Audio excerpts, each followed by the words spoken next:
ये कहानी मुझे आसिफ ने भेजी है। ये उनके दादा रशीद जी की है, जो एक बहादुर इंसान थे। मगर एक रात उनका सामना एक ऐसे शैतान से हुआ जिसे हराना आसान नहीं था। ये एक ऐसी घटना है जो सुनने में सिर्फ एक कहानी लगती है, लेकिन जो रशीद जी ने झेला, उसे सोचकर ही रोंगटे खड़े हो जाते हैं। तो चलिए सुनते हैं उनकी सच्ची कहानी। ये बात उन दिनों की है जब मैं जवान हुआ करता था। उस वक़्त ना बिजली हुआ करती थी, ना ही ट्रैक्टर। खेती का सहारा सिर्फ बैल होते थे। एक रोज़ की बात है, ठंड का मौसम था। मुझे खेत में काम करते-करते शाम हो गई थी। मेरा खेत गाँव से करीब 1 किलोमीटर दूर था। मैं अपने बैलों के साथ वापस घर की तरफ आ रहा था। हल्की-हल्की रोशनी थी, रात होने वाली थी। मुझे बीड़ी पीने की आदत थी, तो मैंने बीड़ी जलाई और पीते हुए गाँव की तरफ बढ़ने लगा। हमारे गाँव के पास एक कुआँ था और उसके पास एक घना आम का पेड़ भी था। मैंने देखा, एक आदमी उसी तरफ से मेरी ओर चला आ रहा है। जब वो थोड़ा पास पहुंचा तो मैंने गौर किया कि वो हमारे गांव का नहीं था। मैं नजरें चुराकर आगे बढ़ने लगा। तभी उसने आवाज दी, भैया सुनो। मैं रुका और उसकी तरफ देखा। मैंने पूछा, क्या हुआ भाई? उसने कहा, एक बीड़ी पिला दो। जो लोग भूत प्रेतों के बारे में जानते होंगे, उन्हें पता होगा कि अगर आप किसी ऐसी जगह पर हों जहां शैतान मौजूद है, तो अक्सर वो नशे की चीज मांगते हैं। खैर, कहानी आगे बढ़ाते हैं। मुझे एक बीड़ी के लिए उसे मना करना अच्छा नहीं लगा, तो मैंने बिना सोचे उसे बीड़ी दे दी और आगे बढ़ गया।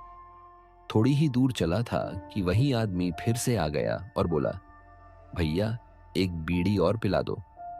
मैंने गुस्से में कहा, यार अगर बीड़ी पीने का इतना ही शौक है तो खरीद कर क्यों नहीं पीते? उसने अजीब लहजे में कहा, मैं खरीद कर नहीं पी सकता। मुझे अजीब लगा। मैंने कहा, इसमें मैं क्या कर सकता हूं? मेरे पास और बीड़ी नहीं है। और मैं आगे बढ़ने लगा। तभी वो आदमी अचानक दौड़ता हुआ आया और मेरे कुर्ते की जेब से जबरदस्ती बीड़ी निकालने लगा। ये देखकर मुझे गुस्सा आ गया। मैंने जोर से चिल्लाकर कहा, तू पागल है क्या? कोई जबरदस्ती है? मैं नहीं देना चाहता, बात खत्म। वो आदमी ठंडी आवाज में बोला, देख मुझे बीड़ी दे दे। तू मुझे जानता नहीं कि मैं क्या कर सकता हूं तेरे साथ।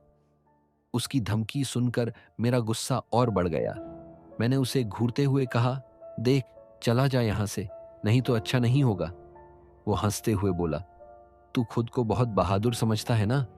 एक चीज दिखाऊं? मुझे लगा कि ये कोई पागल होगा। तभी उसने अपनी धोती ऊपर की और जो मैंने देखा उसे देखकर मेरा खून जम गया। उसके पैर उल्टे थे। मेरे रोंगटे खड़े हो गए, लेकिन मैंने अपने डर को जाहिर नहीं होने दिया। मैंने हिम्मत दिखाते हुए कहा, इन सब चीजों से मैं नहीं डरता, जा किसी और को डरा। मेरी बात सुनकर वो गुस्से में बोला, अगर तुझमें हिम्मत है तो जो हाथ में घास काटने का औजार है उसे फेंक कर दिखा। एक बात आपको बता दूं, ये जो भूत शैतान छलावा होते हैं, ये शक्ल तो बदल सकते हैं, लेकिन इनकी आवाज और पैर नहीं बदलते। ये नाक से बोलते हैं और इनके पैर उल्टे होते हैं। खैर, कहानी आगे बढ़ाते हैं। वो मुझे उकसा रहा था और काफी हद तक सफल भी हो गया। मैंने अपना घास काटने वाला औजार एक तरफ रख दिया। जैसे ही मैंने औजार रखा, वो दौड़ता हुआ आया और मुझे जोर से तमाचा मार दिया। चेहरे पर जोरदार तमाचा पड़ते ही मेरा खून खोल उठा। अब मुझसे बर्दाश्त नहीं हुआ। मैंने भी उस पर हमला कर दिया। हम दोनों एक दूसरे से हाथापाई करने लगे। मैंने उसकी आंखों में उंगलियां घुसाने की कोशिश की और वो अपने लंबे नुकीले नाखूनों से मेरे चेहरे और गर्दन को नोच रहा था। फिर उसने मुझे जोर से उठाया और जमीन पर पटक दिया। मेरी हड्डियां जैसे चटका देने वाले दर्द से भर गईं। मैं थक चुका था, मगर हार मानने के लिए तैयार नहीं था। हमारी लड़ाई जारी थी। तभी मैं अपने औजार के पास गिरा। मैंने झट से उसे उठाया और जैसे ही उसने मुझ पर झपटने की कोशिश की, मैंने घास काटने वाले औजार से उसके बाल काट दिए। मैंने सुना था कि चुड़ैल और शैतान की ताकत उनकी चोटी में होती है, तो मैंने वही किया। अब वो बुरी तरह तड़पने लगा।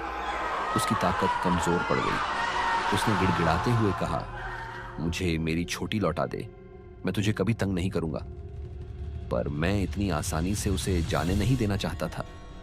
उसने मुझे लहूलुहान कर दिया था और इसकी कीमत उसे चुकानी ही थी। अब वो शैतान मुझसे मिन्नतें कर रहा था। मैंने अपनी जेब में हाथ डाला और माचिस निकाली। जैसे ही मैंने छोटी जलाने की कोशिश की, वो मुझ पर झपट पड़ा। मैंने खुद को बचाने के लिए तेजी से भागना शुरू कर दिया। चारों तरफ खेत ही खेत थे, ऊंचे ऊंचे गन्ने थे। मैं किसी तरह एक खेत में घुस गया। हाथ कांप रहे थे, पर मैंने हिम्मत जुटाई और माचिस जला दी। जैसे ही चोटी में आग लगी, पास से एक भयानक चीखने की आवाज आई। तूने क्या कर दिया रे? मैं तुझे छोड़ूंगा नहीं। वो दर्द से चीख रहा था, गालियां दे रहा था, लेकिन धीरे धीरे उसकी आवाज कम होती गई। कुछ ही देर में वहां सन्नाटा छा गया। डरते डरते मैंने चारों तरफ नजर घुमाई। अब वहां वो नहीं था, बस मेरे बैल दूर खड़े घास चर रहे थे। किसी तरह मैं गांव पहुंचा। मेरी हालत देखकर गांव में हंगामा मच गया। कुछ ही देर में मैं बेहोश हो गया। जब आंख खुली तो मैं अपने घर की चारपाई पर पड़ा था। गांव के लोग मेरे चारों ओर खड़े थे।